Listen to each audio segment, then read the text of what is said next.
And we find that certain verses of the Quran are quoted out of context. And one of the most famous verses of the Quran, in which the critics they try and say that, oh, Quran says wherever you find a non-Muslim, you kill him. And one of the famous critics of India, as you know, Arun Shuri, he wrote a book called The World of Fatwa.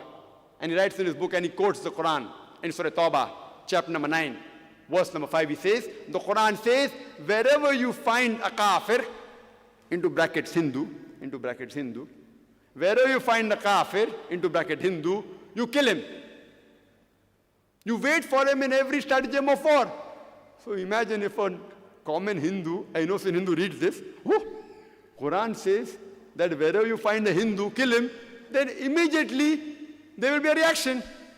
He will start going against Islam. So the problem is that selected few people, for their own ulterior motives, because of their writing, then he wrote the book, The World of Fatwa, and he quotes the same verse which has been quoted by Orientalists, Surah Tawbah, chapter number 9, verse number 5, giving reference. After verse number 5, he jumps to verse number 7 directly. Any intelligent person will know why. Because verse number 6 has the key, the reply to his allegation.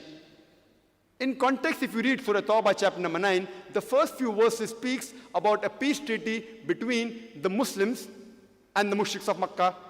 This peace treaty was unilaterally broken by the mushriks of Makkah.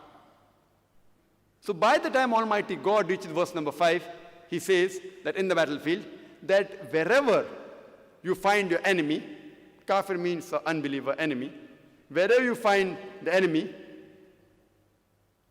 you kill him. In the battlefield, if anyone quotes out of context, it will sound absurd. Imagine a few decades earlier, there was a war between USA and Vietnam. And if the Army General of USA or the President of USA tells the American soldiers in the battlefield that my soldiers, don't get scared, wherever you find the Vietnamese, kill him. It is to boost up the morale. But today, if someone quotes that the President of America said that wherever you find a Vietnamese, kill him, you will make him sound like a butcher. It's out of context. And but naturally, any army general, to boost up the morale, he will give moral support to his soldiers. So similarly, when Almighty God says in the Quran to the believers that when the enemies come to kill you, don't get scared, you kill them. So what's harm in it?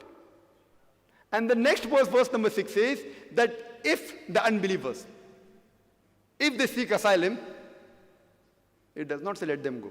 It says if they seek asylum, if they seek peace, escort them to a place of security so that they may hear the word of Allah. The Quran does not say if the enemy wants peace, let them go.